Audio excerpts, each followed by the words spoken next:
Assalamualaikum warahmatullahi wabarakatuh. Mari klik subscribe di channel ini dan aktifkan tanda loncengnya untuk mendapatkan update pemberitahuan di video berikutnya.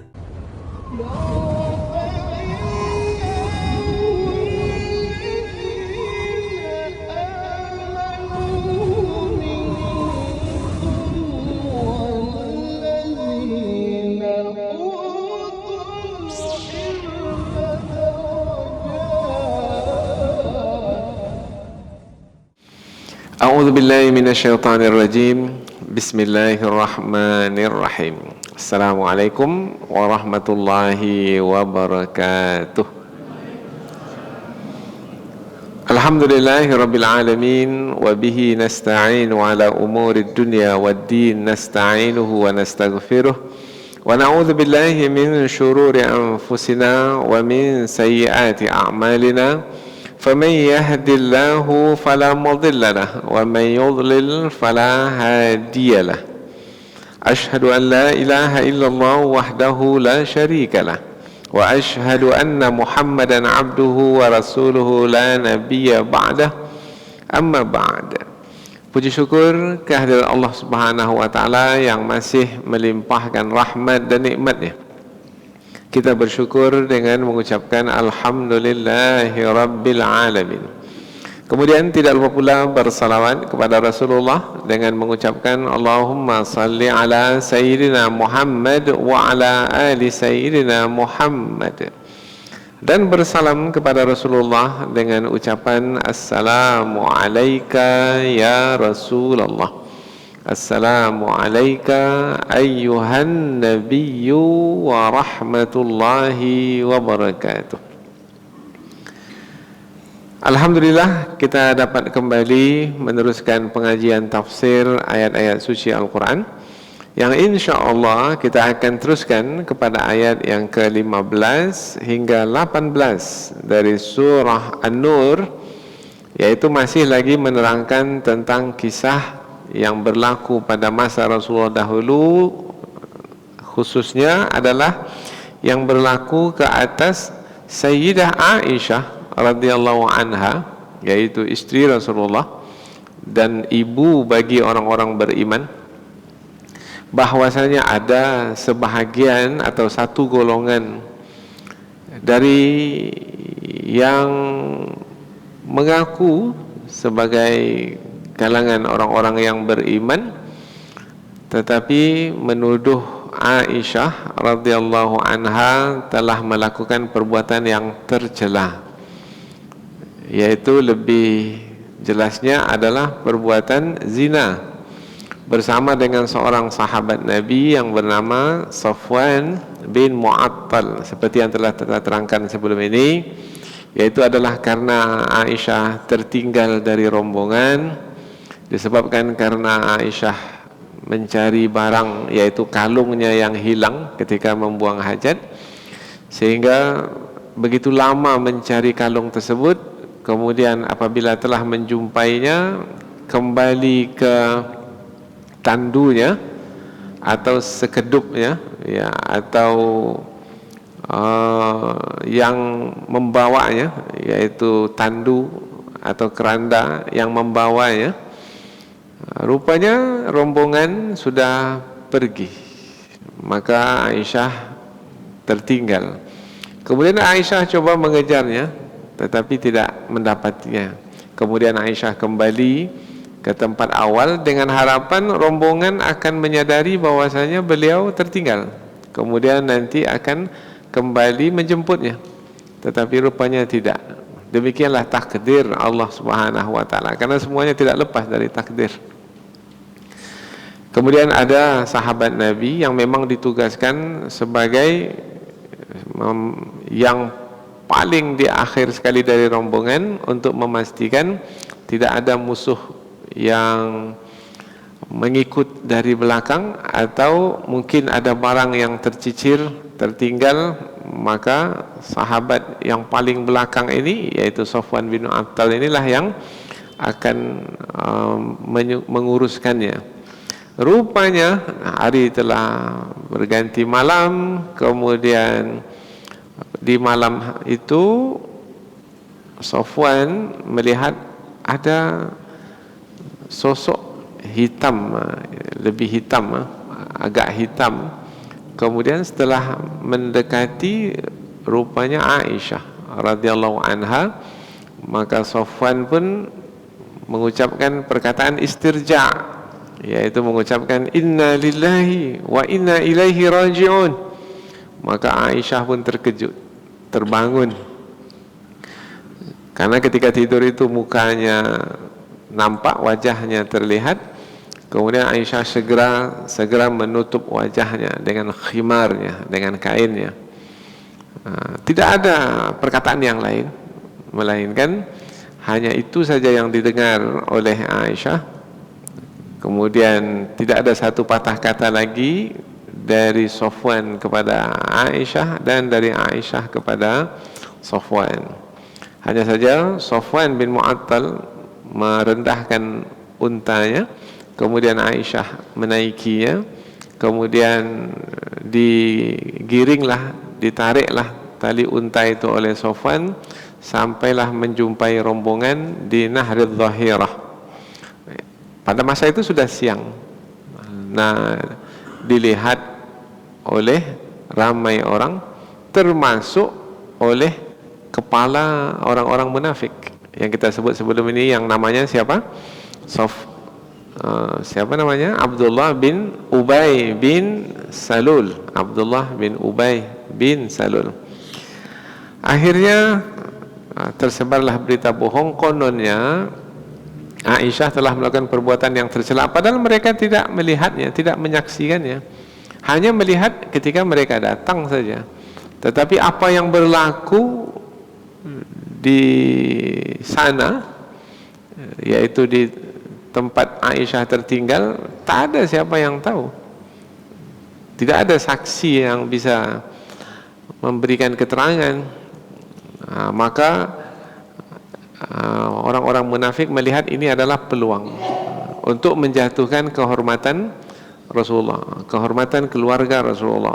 Maka beredarlah berita bohong ini dari mulut ke mulut. Inilah yang mau kita bahas di ayat yang akan kita pelajari ini, sambungan dari ayat yang sebelumnya, yaitu berita bohong itu beredar dari mulut ke mulut begitu cepatnya. Diterangkan dalam ayat nanti, sedemikian rupa cepatnya adalah disebabkan karena memang satu kumpulan yang menghendaki berita bohong itu tersebar memang bersungguh-sungguh di dalam menyebarkannya. Dan Aisyah pula, seperti yang telah kita terangkan sebelum ini, Allah takdirkan pula sakit. Jadi setelah pulang dari perjalanan itu sakitnya lama pula, yaitu sebulan, sehingga tidak mengetahui apa yang berlaku di luar sana, sehingga tidak dapat membela diri, tidak bisa menceritakan apa yang sebenarnya. Kemudian dengan tidak adanya penjelasan dari Aisyah radhiyallahu anha, dan tidak ada siapa yang bisa memberikan penjelasan, maka berita bohong itu sudah menyebar kemana-mana. Nah, ini yang disebutkan di dalam ayat yang akan kita pelajari ini. Menyebar kemana-mana, semestinya apabila ada suatu berita, mesti dipastikan berita itu benar atau tidak. Tetapi berita itu begitu cepat beredar, menyebar,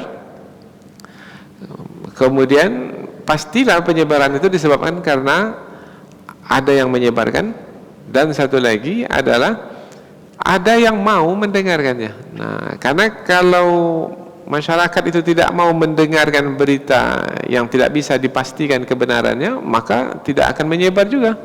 Tapi karena ada yang suka mendengarkan yang seperti itu, maka menyebarlah sedemikian cepatnya. Nah, Allah menerangkan dalam ayat yang akan kita pelajari, jangan mengira mendengarkan berita seperti itu, jangankan menyampaikan, mendengarkan itu adalah perkara ringan atau perkara remeh, enggak. Ia adalah perkara yang berat di sisi Allah, karena kaitannya adalah dengan pertuduhan yang ditujukan, yang diarahkan kepada orang yang baik, orang yang menjaga kehormatan. Yang sebelum ini sudah diterangkan, siapa yang menuduh orang baik melakukan perbuatan tercela seperti zina, maka apabila tidak mampu, tidak bisa mendatangkan berapa orang saksi? 4 orang saksi, maka ia akan dihukum cambuk. Berapa kali? 80 kali. Begitulah Allah telah menerangkan hukum menuduh orang lain telah berzina, yang disebut dengan qadhaf dalam hukum fikih. Begitu besarnya karena hukumannya berat, tetapi ada yang bermudah-mudah sehingga begitu cepat menyebar berita bohong tersebut. Yang apabila kita perhatikan pula pada hari ini pun juga hampir sama keadaannya, yaitu menganggap perkara itu remeh. Bahkan ada programnya, ada acaranya di televisi, dan acara itu pula banyak disukai.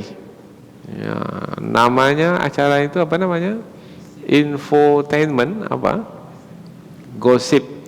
Nah, yaitu yang belum tahu kepastiannya, tetapi sudah disebarkan.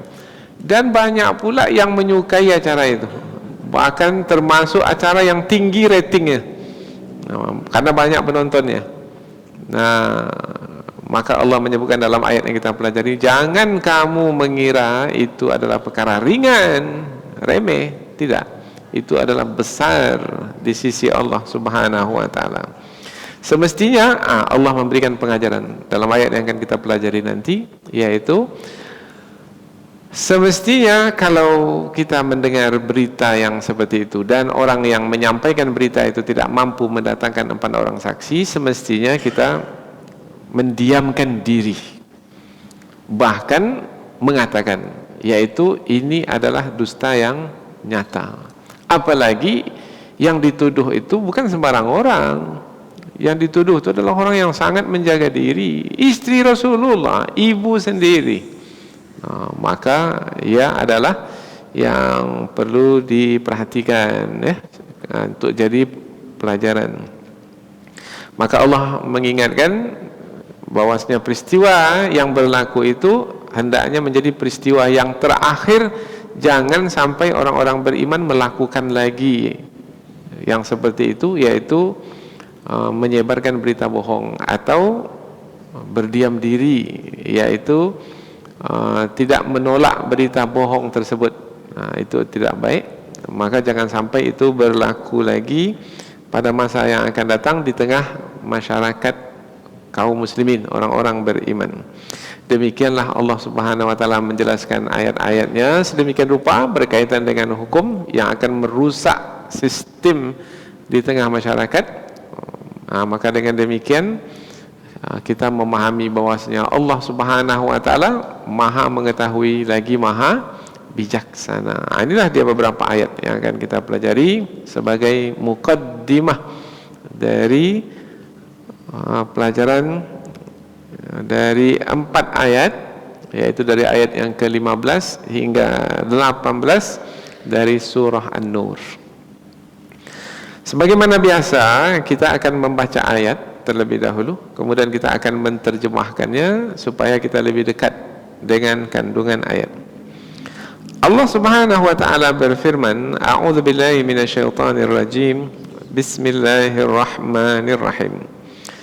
إذ تلقونه بألسنتكم وتقولون بأفواهكم ما ليس لكم به علم وتحسبونه هينا وهو عند الله عظيم ولولا إذ سمعتموه قلتم ما يكون لنا أن نتكلم بهذا Subhanaka hadza buhtanun azim Ya'idzukumullahu an ta'udu limithlihi abada in kuntum mu'minin wa yubayyinullahu lakumul ayat wallahu alimun hakim.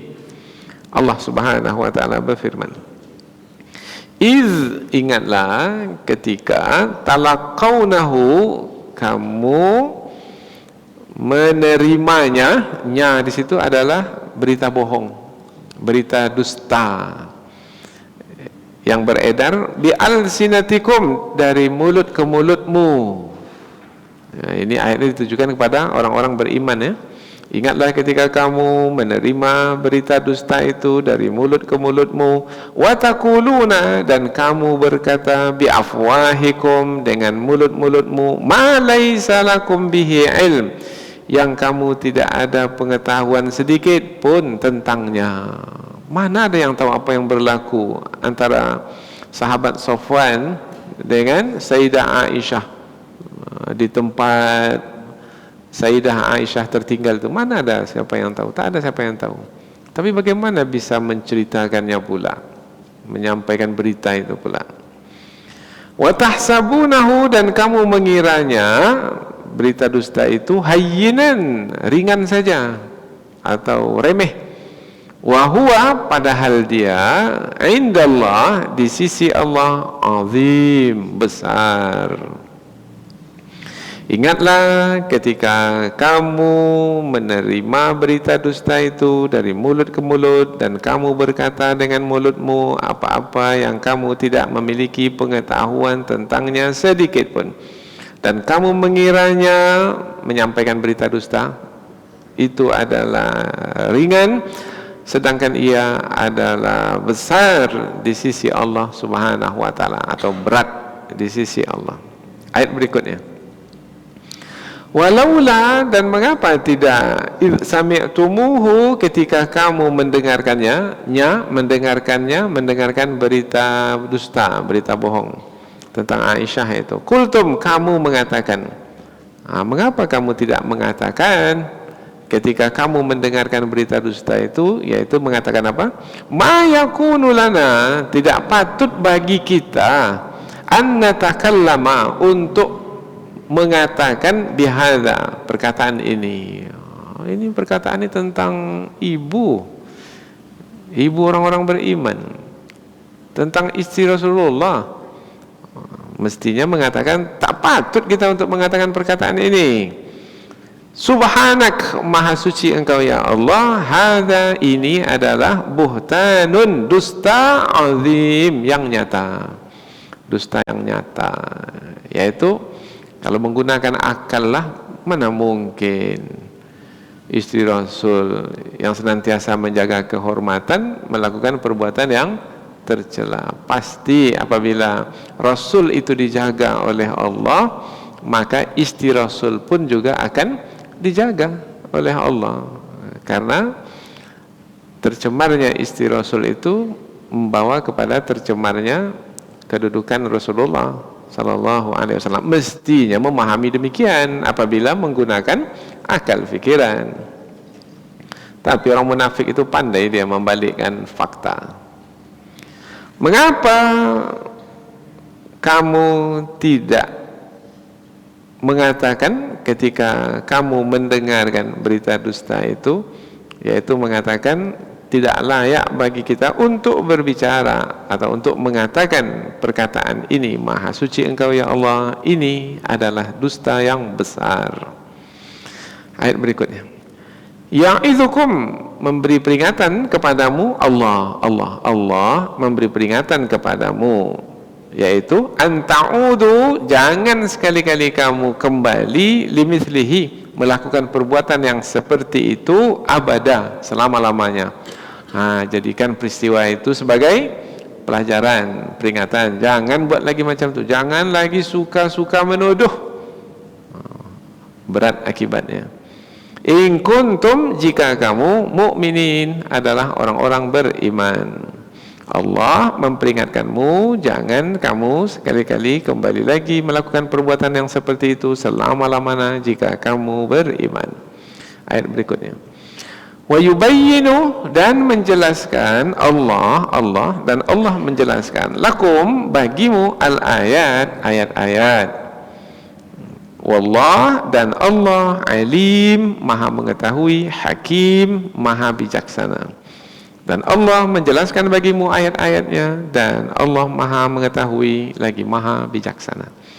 Jadi dari beberapa ayat yang akan kita pelajari ini, melalui terjemahan tadi dapatlah kita fahami bahwasanya ayat ini masih lagi menerangkan tentang kisah, yaitu kisah Sayyidah Aisyah radhiyallahu anha yang dituduh oleh satu golongan yang berada di barisan kaum muslimin, yang mereka itu adalah yang dipimpin oleh orang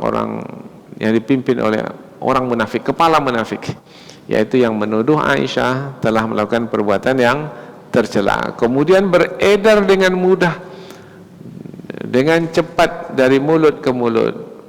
Apabila menyangka bahwasanya itu adalah perkara ringan, maka sebenarnya itu adalah perkara yang besar di sisi Allah Subhanahu wa taala. Semestinya tidak mau mendengarkan perkataan yang seperti itu. Semestinya bersikap bukan hanya dengan diam, tetapi dengan mengatakan tidak sepatutnya kita mengatakan perkataan ini, atau perkataan menuduh istri Nabi telah melakukan perbuatan yang tercela. Tetapi kejadian itu sudah berlaku. Nah, Allah Subhanahu wa taala menjelaskan bahwasanya jadikan sebagai pelajaran, jangan lagi sampai berlaku lagi pada masa yang akan datang, yaitu mudah-mudah menuduh orang yang baik, orang yang saleh, orang yang menjaga kehormatan melakukan perbuatan yang tercela. Demikianlah Allah menjelaskan firman-Nya untuk menjadi pelajaran bagi kita semua. Inilah dia ayat-ayat yang kita ulang berkali-kali di mukadimah ini dengan ringkas, supaya mudah bagi kita untuk menjadikan ayat-ayat ini sebagai pedoman dalam hidup kita. Maka tahanlah diri. Kadang-kadang terpancing juga ketika ada yang mengirimkan pesan di grup WA umpamanya, atau terdengar berita, atau dibicarakan ketika kita duduk-duduk bersama dengan teman, dengan kawan, maka jangan terpancing untuk mendengarkan lebih lanjut. Karena ada juga yang memancing itu. Betul ke tuh? Dia pula nanya, macam mana dia seperti itu? Tak perlu bertanya. Kalau tidak mampu dia mendatangkan 4 orang saksi, maka sudah. Maka katakan seperti yang dalam ayat ini, tidak sepatutnya kita mengatakan perkataan ini, karena perkataan ini adalah perkataan yang bisa menjatuhkan kehormatan seseorang. Sementara dalam Islam kita diperintahkan untuk memelihara, menjaga kehormatan saudara kita yang sama-sama beriman kepada Allah Subhanahu wa taala. Baik, kita mulai kajian tafsir, yaitu penjelasan yang lebih panjang dari ayat yang ke-15. Iz talaqawnahu bi alsinatikum. Ketika kita jumpa di pangkal ayat kata iz itu menerangkan bahwasanya ada kejadian atau peristiwa berlaku pada masa dahulu. Ketika. Kalau ada kata ketika, berarti menerangkan ada kejadian. Kejadian berlaku pada masa dahulu. Talaqawnahu bi alsinatikum. Kejadian itu apa? Yaitu kejadian kamu menerima berita dusta yang beredar dari mulut ke mulut. Itu dia kejadiannya itu. Ini kejadian ini dikaitkan dengan ayat sebelumnya, yaitu ayat sebelumnya itu di penghujung ayat bahwasanya kalau tidaklah karena karunia dan rahmat Allah Subhanahu wa taala ke atas orang-orang beriman, yaitu dengan memberi kemaafan kepada mereka, dengan memberikan ampunan kepada mereka, dan apabila mereka bertaubat, Allah Maha penerima taubat. Kalau tidaklah karena karunia dan rahmat Allah, niscaya Allah akan menimpakan azab yang ayat sebelum ini, lamassakum fima afattum fihi azabun azim. Niscaya Allah akan menimpakan kepadamu azab yang besar. Tapi karena karunia dan rahmat Allah, maka Allah Subhanahu wa taala tidak menimpakan siksaan yang besar. Ya. Kapan itu? Bila masanya Allah menimpakan siksaan yang besar itu, ketika kamu, maka ayat iz ini adalah ketika kamu menerima berita dusta dari mulut ke mulut. Talaqawnahu, menerima. Sebenarnya talaqawnahu, menerima itu bukan dengan mulut ya. Di sini bi alsinatikum, dengan lidah. Lidah yang ada di mulut. Kalau mendengar berita dusta itu dengan apa? Mendengar. Dengan telinga. Tidak pula digunakan istalaqawnahu bi udhunikum, tidak. Mestinya kan menerima berita dusta itu dengan telinga.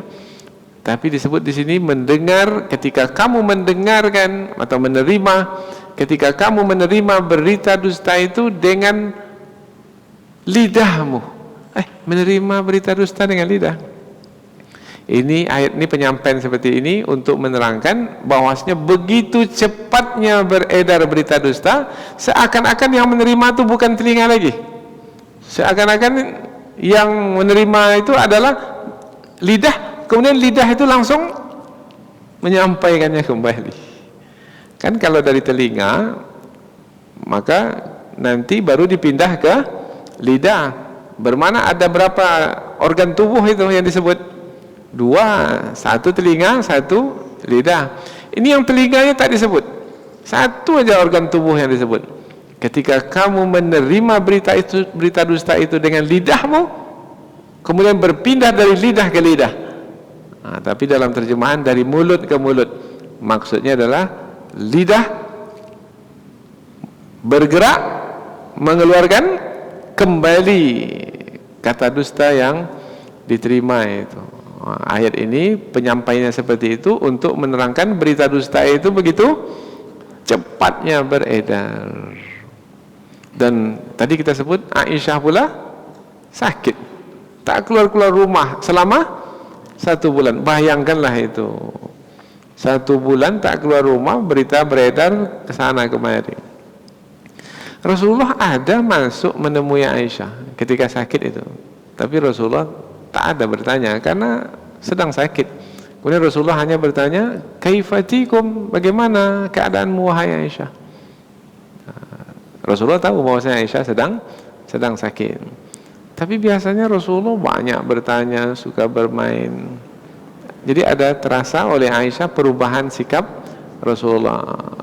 Rasulullah merasa terbeban, merasa terganggu dengan berita bohong itu. Karena berita itu seperti disebutkan tadi, yaitu cepat sekali beredarnya dan sampai kepada orang-orang terdekat. Sampai kepada orang-orang sahabat Nabi yang pernah ikut perang Badar. Seperti siapa sebelum ini yang kita sebut namanya? Mistah bin Utsatsah. Dan Mistah itu bukan sembarang orang. Mistah itu ibunya Bibi Abu Bakar As-Siddiq radhiyallahu anhu. Abu Bakar itu siapa? Bapaknya Aisyah radhiyallahu anha. Bapaknya. Berarti Mistah itu dengan Abu Bakar sepupu kan? Sepupu. Bermakna yang menceritakan tentang Aisyah itu sebagai yang telah melakukan perbuatan tercela adalah sepupu bapaknya sendiri, sepupu Abu Bakar. Maka Abu Bakar marah juga kepada Mistah. Jadi bukan orang jauh yang menuduh, tetapi orang dekat, di lingkaran yang terdekat. Kalau orang yang dekat ini sudah bercerita, kemudian bercerita kepada orang yang jauh di luar sana, bagaimana sikap orang yang di luar sana? Cepat sekali lagi menerimanya. Ini suasana yang bisa kita fahami dari keadaan tersebut. Idz talaqawnahu bi alsinatikum, ketika kamu menerima berita dusta itu dengan mulut ke mulutmu, wa taquluna, dan kamu mengatakan bi afwahikum, dengan mulutmu, ma laisa lakum bihi ilmun, yang kamu tidak ada ilmu atau pengetahuan sedikit pun tentang berita bohong itu. Mestinya kalau tidak punya ilmu tentang berita yang kita terima itu, mestinya sikap kita bagaimana? Diam, jangan percayai, tak boleh. Karena berita itu yahtamilul khata' was shawab. Berita disebut berita karena mengandungi benar dan salah. Apalagi yang menyampaikan berita itu yang kita sebut berita sebelum ini adalah ifkun, yang memang berita itu dibuat untuk membalikkan fakta, tidak ada kebenarannya sama sekali. Apakah Abdullah bin Ubay bin Salul itu ada pada masa Aisyah dengan Sofwan itu, ketika mereka bertemu, yaitu ketika tertinggal di belakang sana? Tak ada. Tapi mengapa bisa mengatakannya itu? Pasti ada tujuan. Apa tujuannya? Seperti yang kita sebutkan tadi, diulang berkali-kali, tak apa, yaitu untuk menjatuhkan kehormatan Rasulullah sallallahu alaihi wasallam. Pada hari ini perbuatan menjatuhkan kehormatan itu masih ada pada hari ini, yang disebut dengan istilah apa? Pencemaran pencemaran nama baik. Berat juga hukumannya itu ya, pencemaran nama baik. Nah, apa sebab? Sebab bukan perkara kecil, itu perkara besar. Bisa merubah pandangan orang. Orang yang tadi suka kepada kita bisa membenci kita. Orang yang merapat mendekat kepada kita bisa menjauh dari kita. Nah, itu akibat dari berita dusta. Allah menyebut berita itu yang menyampaikannya tidak punya ilmu sama sekali. Wa tahsabunahu hayyinan, dan kamu mengiranya menyebarkan berita dusta atau mendengarkan berita dusta itu adalah perkara yang ringan, perkara yang rendah, yang remeh. Tidak, padahal wa huwa indallahi azim, ia adalah besar di sisi Allah. Besar apa? Akibatnya besar, karena bisa menjatuhkan kemuliaan seseorang, bahkan kemuliaan keluarga. Apalagi keluarga itu keluarga terpandang, apalagi keluarga Rasulullah yang merupakan contoh dan teladan bagi kaum muslimin, bukan hanya pada masa dahulu, sampai ke akhir zaman. Bagaimana sikap yang sebenarnya? Itu kan sikap yang tercela tadi itu. Sikap yang tercela itu adalah menyebarkan berita bohong dari mulut ke mulut, padahal tak punya ilmu. Sebenarnya sikap yang benar itu seperti apa? Ayat berikutnya. Walaula id sami'tumuhu qultum ma yakunu lana an natakallama bihadza. Yang sebenarnya sikap yang benar itu adalah ketika mendengarkan berita dusta itu mengatakan apa perkataan yang mesti dikatakan? Tidak sepatutnya kita untuk mengatakan perkataan ini. Memang mendengarkannya, tapi katakan tidak sepatutnya kita mengatakan perkataan ini. Supaya orang yang mengatakan berita itu sadar, kemudian dia tidak mau lagi menyebarkannya kepada yang lain. Tapi kalau kita berdiam diri, dia suka orang yang menyebarkan berita itu. Lebih suka lagi kalau kita membenarkannya. Memanglah, kalau sudah begitu sudah bertambah-tambah. Dan itu yang dilakukan oleh Abdullah bin Ubay, yaitu merubah, bukan hanya membuat yang tidak berlaku, menceritakan, menyusun perkataan yang isinya adalah dusta, tetapi juga ketika ada yang menyampaikan, maka ia akan mengatakan benar yang disampaikan oleh si fulan. Dia pula membenarkannya. Benar yang disampaikan oleh si fulan itu tentang Aisyah. Betul itu wahai Abdullah bin Ubay bin Salul. Betul. Dia pula yang betulkan. Padahal dia tidak menyaksikan kejadian itu. Itu namanya membenarkan. Bukan dia menyebarkan saja, tetapi juga membenarkan yang dikatakan oleh orang lain. Subhanaka hadza buhtanun azim. Mestinya perkataan adalah dengan bertasbih mensucikan Allah, bahwasanya kalau ada yang menuduh, apalagi menuduh Sayyidah Aisyah radhiyallahu anha, itu adalah perkara besar, maka katakan dengan takjub. Takjub di sini bukan takjub karena terkagum baiknya, tidak, tetapi aneh karena buruknya. Karena tidak sepatutnya perkataan itu dikeluarkan oleh orang yang mengaku beriman. Hadza buhtanun azim. Maha suci Allah, ini adalah dusta yang besar. Karena dusta itu dampaknya besar, yaitu dampaknya adalah goncangnya rumah tangga Rasulullah sallallahu alaihi wasallam. Sampai dalam hadis juga disebutkan ya, sampai Rasulullah itu meminta pandangan kepada sahabat utama. Ini gimana tentang Aisyah nih? Kalau begini ini ceritanya ini, sampai kepada berpikir untuk menceraikan Aisyah. Bayang besarnya itu. Karena kalau berita itu terus menyebar, maka bisa mengganggu kedudukan Rasul sebagai seorang Rasul yang menjadi contoh dan teladan. Karena boleh jadi orang yang lemah iman atau orang yang memang ada kebencian di dalam hati, Rasulullah sendiri istrinya seperti itu, sehingga orang menjadi tidak lagi bersungguh-sungguh dalam mengikuti, mencontoh Rasulullah sallallahu alaihi wasallam. Itu yang diinginkan oleh orang-orang munafik. Itu dampaknya besar ya, kepada dakwah yang disampaikan, yang dibawa oleh Rasulullah sallallahu alaihi wasallam.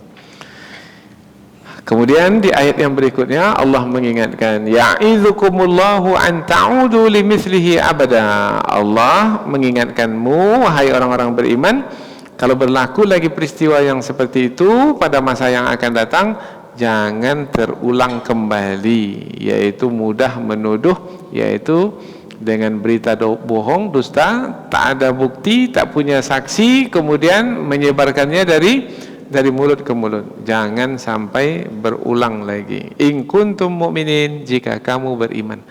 Kata in kuntum mu'minin, jika kamu beriman, bermakna penjelasannya yang bisa kita pahami juga adalah orang-orang yang beriman tidak akan mungkin melakukan perbuatan yang seperti itu. Yang melakukan perbuatan seperti itu adalah orang-orang yang tidak beriman. Itu diulang seperti itu ya, supaya jelas. Jadi kalau di tengah masyarakat kita menjumpai ada orang seperti yang disebutkan dalam peristiwa ini, yaitu suka menyebarkan berita bohong, main tuduh saja sana sini, maka pertanda orang tersebut adalah orang yang tidak beriman. Ya, ayat ini menyebutkan jika kamu ada orang beriman, tak akan mungkin mau mengeluarkan, menyebarkan perkataan dusta, yaitu dengan menuduh orang-orang yang terhormat, orang-orang yang mulia, orang-orang yang menjaga kesucian dirinya melakukan perbuatan yang tercela. Tidak akan mungkin. Wa yubayyinullahu lakumul ayat, dan Allah menjelaskan bagimu ayat-ayatnya. Kasih sayang Allah Subhanahu wa taala. Ada kasus, ada kejadian di tengah masyarakat kaum muslimin. Nah, Allah Subhanahu wa taala tidak membiarkan kejadian itu berjalan begitu saja, enggak. Tetapi melalui kejadian tersebut Allah menurunkan ayat-ayatnya sebagai pelajaran, sebagai petunjuk. Nah, ini adalah kasih sayang Allah, itu adalah kebijaksanaan Allah Subhanahu wa taala. Dialah Allah Maha mengetahui lagi Maha bijaksana. Maha mengetahui, Maha bijaksana. Maha mengetahui apa yang sebenarnya berlaku. Tak ada siapa yang mengetahui apa yang sebenarnya berlaku kecuali Aisyah dan Safwan. Yang lain mana tahu? Tak ada yang tahu. Hanya mereka berdua. Sementara Aisyah mengatakan tidak melakukan perbuatan yang tercela. Rasulullah pula terhadap Safwan mengatakan kepada sahabatnya, tidak pernah Safwan ini masuk ke rumahku kecuali bersama denganku. Itu perkataan Nabi menerangkan tentang tingginya kedudukan Safwan. Tak pernah sekalipun Safwan ini masuk ke keluargaku, ke dalam rumahku, kecuali Safwan ini masuk bersama denganku. Nah, begitu Rasulullah menyampaikan tingginya kedudukan Safwan. Kalau Aisyah sudah jelaslah bagaimana kedudukan Aisyah.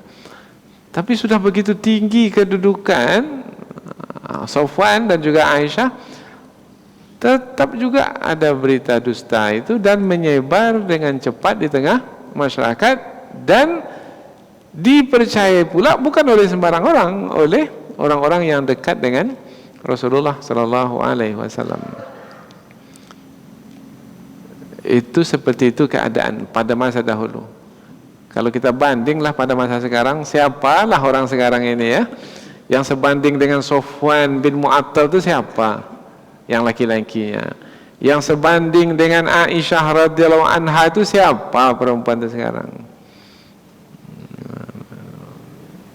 Maksudnya adalah setinggi itu kedudukan Sofwan dan Sayyidah Aisyah, ada juga yang berani lagi menuduh, apalagi pada hari ini.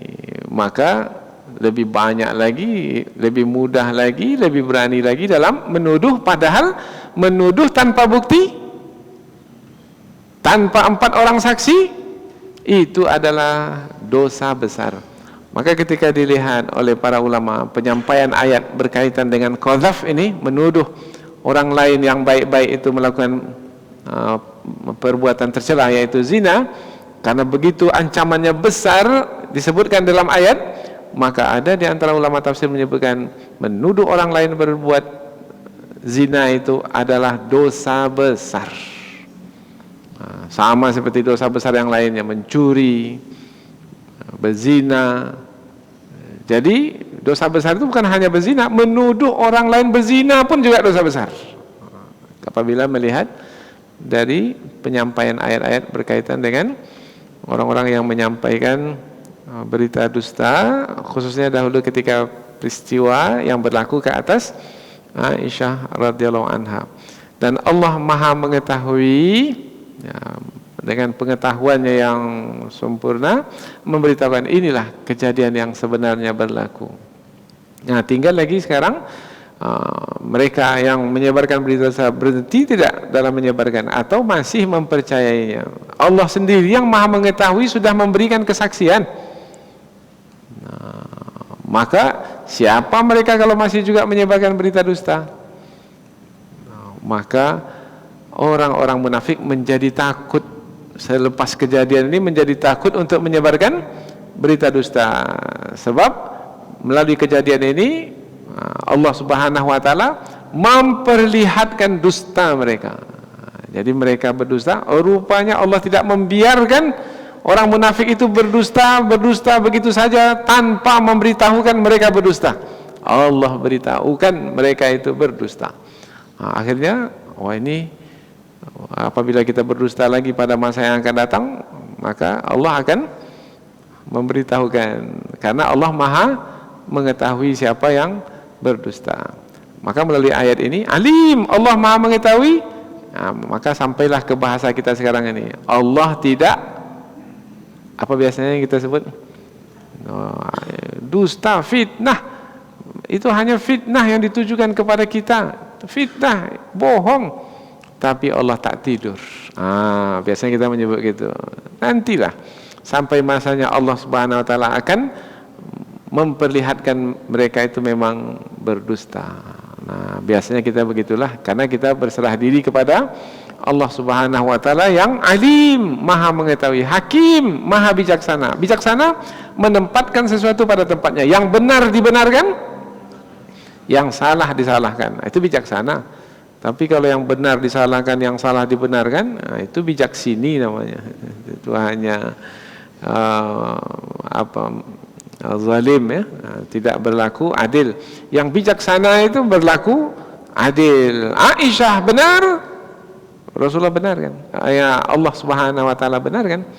Kemudian orang-orang yang menuduh itu salah, maka Allah yang Maha bijaksana menurunkan ayatnya untuk menerangkan mereka itu telah berdusta, telah berbohong.